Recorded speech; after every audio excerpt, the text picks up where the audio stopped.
The main character named Charlie comes to the first central hospital of his city to consult with an ophthalmologist.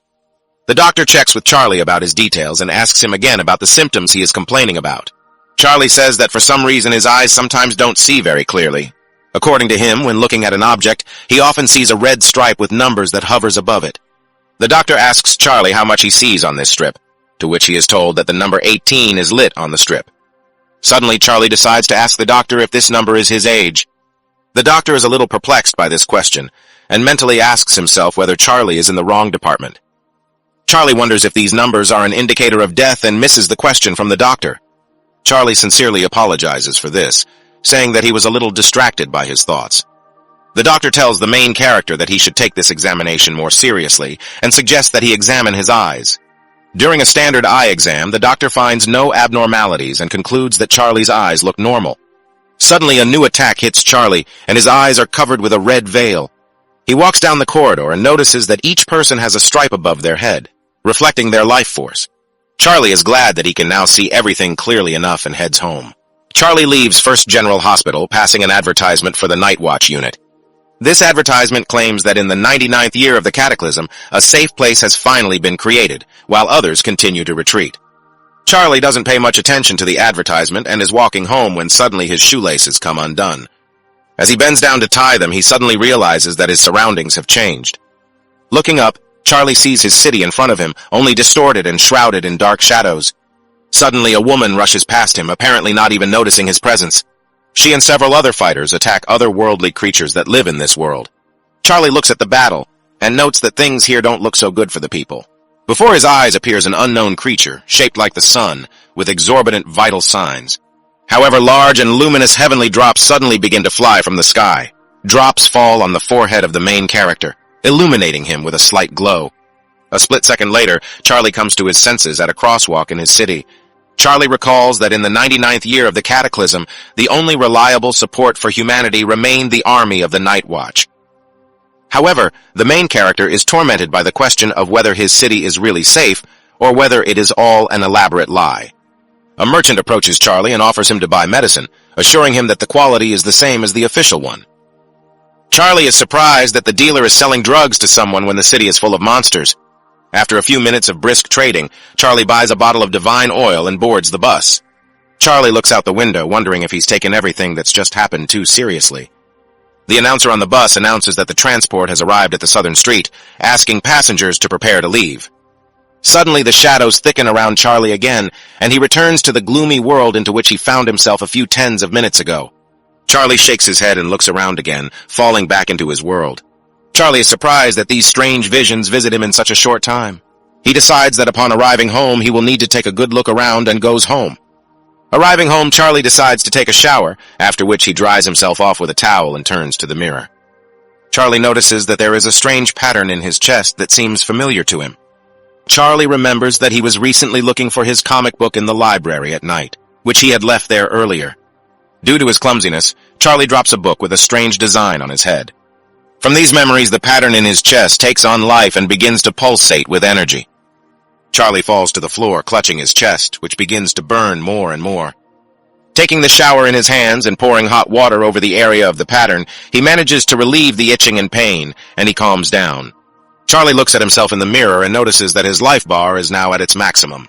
The main character is distracted from joy for himself by strange sounds behind him, which his writhing shadow begins to make.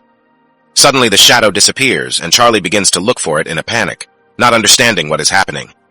Suddenly the shadow returns to Charlie, and he calms down, saying that because of all the strange things, such events are no longer so surprising. After making sure that everything is in order, Charlie admits to himself that he is very tired and heads out of the bath. Opening the door of the room, Charlie comes face to face with a black silhouette resembling himself. After gawking at the mysterious creature, Charlie says that now miracles have definitely begun to happen in his life. The pattern on Charlie's chest begins to hurt again, and he grabs at it, trying to get his thoughts in order.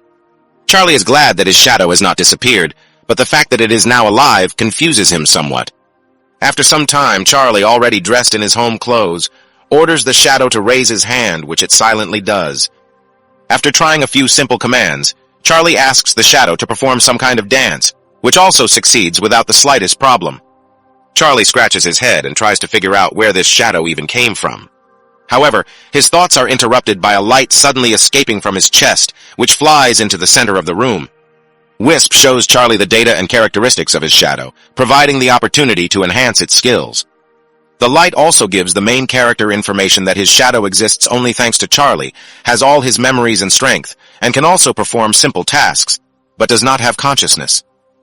Charlie decides to touch the shadow, and his hand passes through it, after which he realizes that the lack of consciousness deprives the shadow of the ability to speak.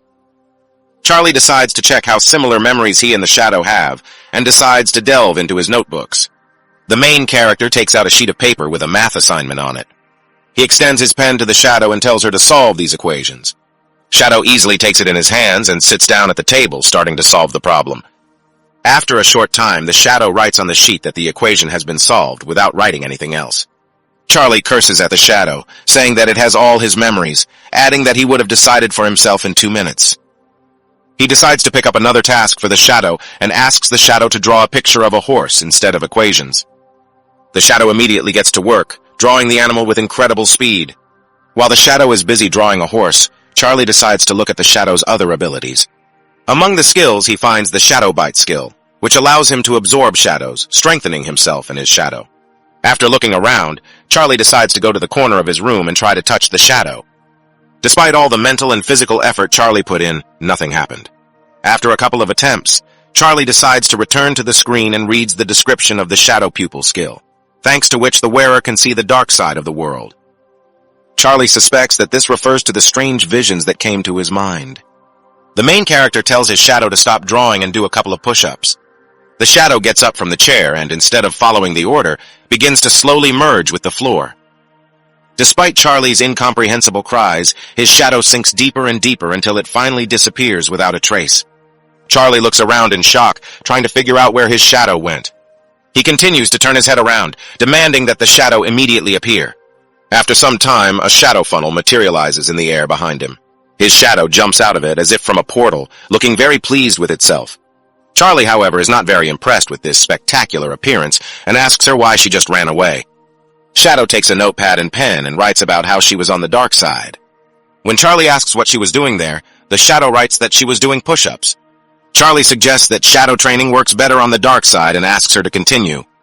The shadow silently nods and disappears into the floor again, leaving Charlie alone in the room. Charlie puts away his notebooks, picks up the stylus from his graphics tablet, and decides to get down to business. However, after a while, severe fatigue makes the main character fall asleep. A scream from the front door wakes the main character from a short sleep, and he goes to the entrance to open the door for his guest. His guest turns out to be his beloved childhood friend named Carol. Carol slips into the apartment, and Charlie asks her why she came so early. Carol asks Charlie what he did yesterday, adding that she didn't really understand him from the messages on his phone. Suddenly, the deafening sound of a door closing startles Carol, and she flinches violently. Carol yells at Charlie, telling him that he could have just told her that he didn't want to talk instead of slamming the door so loudly. However, if Carol was scared by such a loud sound, Charlie was incredibly surprised at how much power he suddenly had. Carol examines Charlie and sheepishly asks him if he's pumped up. However, she quickly concludes that Charlie would rather die than practice. Coming closer, she asks the main character what he did to himself. Charlie says that he only did a few exercises, mentally guessing that the results of the shadow training are reflected on him. Carol, not satisfied with Charlie's answers, lifts up his t-shirt and examines his abs. Carol calls Charlie a liar, saying that it's so good to get abs with just a few exercises. She reports that she saw her father doing some business and says that it is not too late to stop. Charlie brushes Carol off, saying that he doesn't do anything like that. Carol suddenly grabs Charlie's hand and pulls it behind his back, ignoring his protests. She puts a bracelet on his hand, saying that it is a device for determining the pollution index. Carol explains that murder, foreign objects, and insults are part of the pollution. Charlie notes that his ability came from a strange book that was stuck in his chest and wonders if it could be of use to him. Suddenly, dark energy begins to pulse in his chest, and Charlie begins to fear that the device will detect it. He notices that Carol has pulled out a gun and begins to fear that she is going to kill him. However, the device signals that no contamination has been detected, and Carol calmly continues to twirl the gun in her hands. Carol explains her behavior by saying that her father taught her to be careful in everything. Charlie decides to change the subject and says that he recently made some drawings, inviting Carol to look at them. The protagonist's friend sincerely agrees and asks to show her the drawings as soon as possible. After a while, Charlie lies on the bed and admits that the situation was very close to critical. Charlie watches his shadow's progress and notices that its strength and shadow skills are growing rapidly. The main character understands that his shadow spent the whole night training hard. Charlie decides to summon the shadow to thank her for her hard work, as a result of which he became much stronger. Charlie adds that for further progress, you can increase the difficulty, to which the shadow responds with tacit consent. The shadow begins to train hard, performing exercises that are impossible in terms of difficulty. Charlie decides not to stop there and throws up more and more new challenges. Carol comes to the door of Charlie's room and hears his motivational speech. Assuming that Charlie is talking to himself during training, she mentally tells herself that she was worrying about him for nothing. Charlie walks down the street the next day, noting that he continues to get stronger without experiencing any pain. The next day, Charlie gave the shadow much more results, and the results were not long in coming. On this day, Uncle Lee, who was left without an arm during one of his military operations, came to visit him. Charlie hopes that through hard training he can become as strong as all his uncles. After several days of procrastination, Charlie finally decides to train himself and does 10 push-ups. After training, the main character decides to check the shadow's statistics and notices that progress has slowed down significantly. Based on the current progress, gaining the required number of points for evolution will be extremely difficult. Charlie suggests that to improve his progress, he may need to move into the dark world and plunges into darkness. A few seconds later, Charlie materializes in his own room, shrouded in a dark aura. Once outside, Charlie decides to walk through the dark world, trying to scout out the situation. Charlie notes that you can only get to the dark side by leaving the real world. Walking through a dark space, Charlie analyzes his surroundings and comes to the conclusion that the dark world looks very similar to the real one. Charlie loses his vigilance and does not notice that the dark whispers around him are thickening more and more, forming into something sinister. Charlie finally hears that there is someone behind him and turns around, assuming that his shadow has come out to meet him.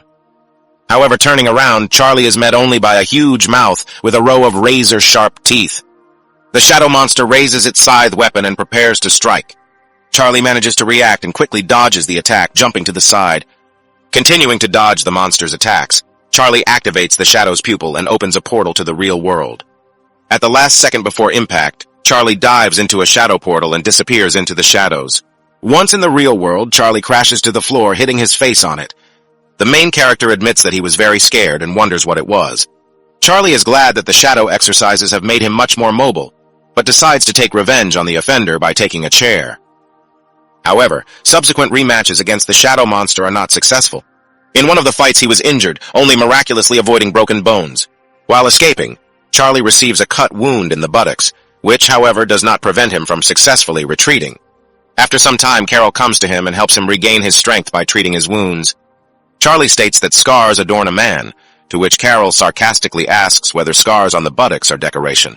Carol argues that if Charlie is in pain now, it means his body will soon get stronger. Charlie asks Carol what her plans are for the rest of the month.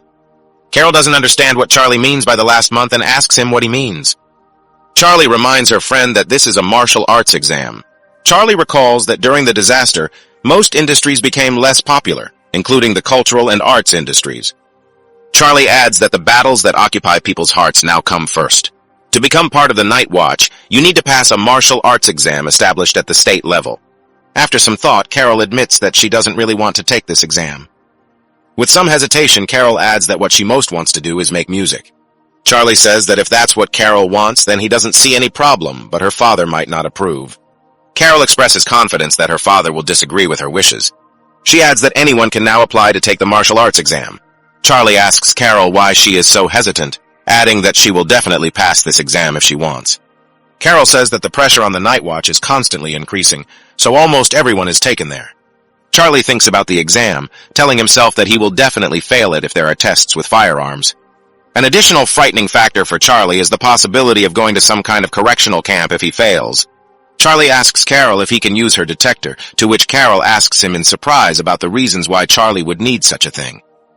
Carol adds that her detector is only needed to detect others, and in Charlie's case it would be better for him to run away and call the Night Watch and wait for rescue. Carol wonders if Charlie's interest is related to his possible plans to take a martial arts exam. Having received an affirmative answer, Carol quickly runs up to Charlie and asks him about the seriousness of his intentions, to which Charlie fussily replies that he also plans to create several comics about the different and special. By randomly blurting out the first thing that came into his head, Charlie arouses Carol's strong interest in comics, so she begins to press him for details. Charlie says that his original idea was to create a story about a skinny guy named Abin who was constantly bullied on campus, but he didn't hold a grudge and had a kind heart. Abin has amazing willpower and is transformed beyond recognition after receiving the super soldier injection. The Night Watch units did not plan to send him to the battlefield, but instead sent him to various events so that he could meet people from high society. Charlie ends the story at the most interesting point, saying that all this happened until the powerful others invaded the city. After some time, Carol brings Charlie to her home, asking him to settle down. Carol asks Charlie to stay here while she goes to her father's room. Charlie discovers a romantic manga about sibling love on Carol's bed and asks her if she likes the genre. Carol is embarrassed and quickly snatches the manga from Charlie's hands, clumsily making an excuse by saying that it is her friend's book, which she has not read. Carol orders Charlie to sit still and not touch her things, then leaves the room. Charlie smiles, sitting on the chair, and mentally reflects on the fact that Carol has remained the same and has never learned to defend herself. He turns his attention to the guitar, noting that Carol has liked music since childhood, remembering how she used to pester him. Charlie turns on the tape recorder and remembers how Carol spent a lot of time next to him as a child. Unbeknownst to Charlie, Carol returns to the room and asks him about when he started liking music, adding that he used to hate it. After these words, Carol throws virtual reality glasses to Charlie, saying that everything he needs is here. Charlie puts on his glasses and then falls into a bottomless virtual space. Floating in the air, Charlie is surprised to find himself in a virtual version of Shenzhou. According to his recollections, this space was considered the primary source of the cataclysm in which the first others appeared. Charlie notices that some of the monsters were strikingly similar to those he observed in the hospital. Charlie reasons that between our world and Shenzhou's world there is a space called the Dark World. Based on what Charlie read earlier, the shadow layer is reset every 3 months, redisplaying the current picture of the world. It is during this period that others penetrate into our world, and since the layer of shadows significantly weakens the world's defenses, people below rank 4 are better off not going out at such moments. Also in the shadow layer there are many different types of pollution, prolonged contact with which increases the risk of becoming different. Carried away by his research, Charlie does not notice how a huge other appears behind him.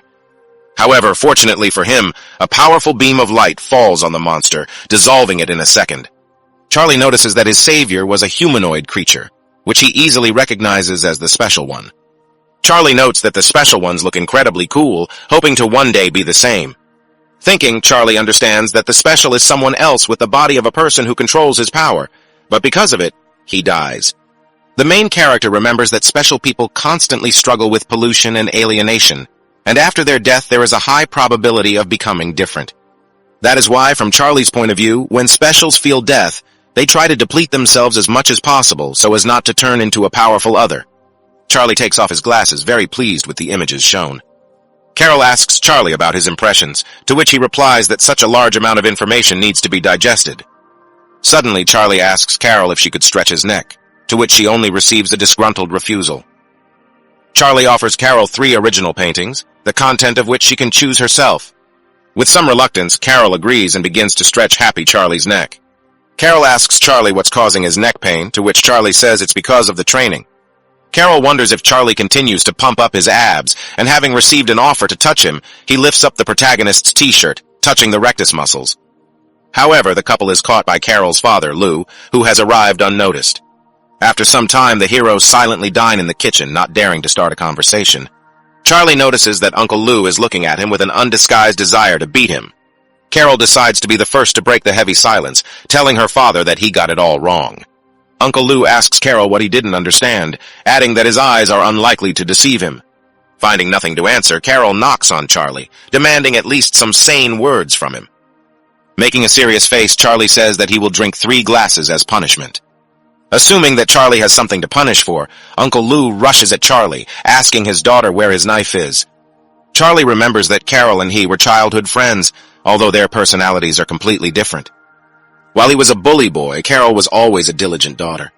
Charlie suggests that the reason Carol kept hanging around him was because he once protected her from bullies. According to Charlie, she accompanied him on all his adventures, getting into a variety of adventures. However, Uncle Lou never allowed Carol to get too close to Charlie, constantly being wary of him. Uncle Lou looks at Charlie darkly as he takes a cigarette out of his pack and prepares to light it. Carol quickly approaches her father and takes the cigarette with a displeased look. Uncle Lu finally decides to break the dark staring game and asks the heroes what they were doing when he returned. Charlie quickly admits that they were researching information about others and special ones. Having made sure that this is true, Uncle Lu instantly becomes kinder, saying that now he understands everything. He asks Charlie if he knows why the government doesn't let students know about all this in advance. Charlie thinks for a while, after which he honestly admits that he doesn't quite understand the reason. Lu replies that everyone's heart is different, and in some, evil begins to prevail over kindness, and despair can attract creatures from Shenzhou, so there are certain things that everyone should not know about. He adds that not everyone has enough willpower, so if a gap forms in the heart, someone else can penetrate it at any moment. That is why, from the uncle's point of view, various tests are carried out, since only people with appropriate physical training can come into contact with the world of others. However, according to Uncle Lu's observations, even in this case, this world is very dangerous, and even with the current medical abilities of people, it is still out of control. Charlie says that he understood all of Uncle Lu's instructions, but he can't miss the martial arts exam this year. Charlie and Lu's conversation is interrupted by a phone call informing their uncle of an urgent mission concerning the shadow layer. Uncle Lu immediately announces that he is moving to the location, telling Charlie that he will take him on the night watch if he passes all his exams well. Charlie puts on a serious face again, answering that Uncle can be calm and adding that he and Carol will not do anything forbidden. Carol gets angry at Charlie's jokes and stretches his cheeks, screaming that they have never thought of anything like this before. After a while, Charlie goes to the store, summing up the results of his visit to Carol, and admitting to himself that he did not learn much new. Walking around the store, Charlie mentally complains that the information he needs will most likely remain classified. Charlie wanders around the store for a while when he suddenly hears his phone ringing. Carol calls Charlie and asks him to buy eggs and a carton of milk, trying to ask him to buy something else, but quickly changes her mind, and without finishing, asks him to forget about it and hangs up. Charlie realizes that she tried to ask him to buy several packs of pads, but was embarrassed and decides to buy them for her anyway. The main character returns home, noting that there is a month left before graduation, upset that the effect of training has begun to wane. Charlie comes to the conclusion that real shadows will have to be added to the training. Charlie watches the moon and feels as if something terrible is about to happen. However, Charlie decides that he hasn't been imagining too much and decides to stretch himself a little. After looking around and making sure that no one is nearby, Charlie opens a portal to the shadow world. Once inside, Charlie immediately hears some strange sounds and notices an approaching strip of life in the distance. A very wounded man appears in front of him and slowly approaches him. Charlie recognizes the exhausted man as a neighbor in the building and asks him why he is there. The neighbor does not give any answers and silently falls to the floor, completely losing his strength. However, behind him, Charlie notices some strange and painfully familiar creature. Taking a closer look, Charlie recognizes the creature as the shadow monster he fought with a few days ago. Charlie clenches his fists and decides it's time to end this once and for all. A few tens of minutes ago, the soldier surrendered his guard, admitting to himself that he was terribly tired. His complaints about life to himself are interrupted by a cry for help coming from a nearby gateway. Having come running to the cry, the soldier discovers two small children who are being sucked into a shadow funnel. The soldier briefly falls into a stupor, not believing that someone else is so openly dragging people into the dark world. The children continue to be pulled deeper and deeper, and they desperately cry out for help. The soldier quickly comes to his senses and jumps towards the children, shouting that he will help them. The soldier manages to grab the children by the hands, but the portal sucks him in with them. He finds himself in a shadowy version of the alley, and the children start crying in fear, looking for their mother. The soldier becomes desperate, saying that he has no weapons and his fighting skills are very weak. However, his monologue is interrupted by a shadow blow flying at him and the children at great speed. Quickly gathering himself, the soldier makes a successful attempt to repel the attack. The soldier notices that the gap has disappeared, which means they will not be able to return back. He mentally notes to himself that there could be others everywhere who will attack at any moment. However, the most terrible factor from his point of view is that there are helpless children here. The soldier understands that all he can do is send a distress signal and wait for rescue. He gives his device to the kids, asking them not to cry and adding that the device will help counteract the local pollution. The children wipe away their tears and ask him if he can take them home, calling them brother. The soldier replies that he will get them out of here, but they need to stay close to him. Suddenly, a shadow monster hiding in ambush attacks the heroes from around the corner.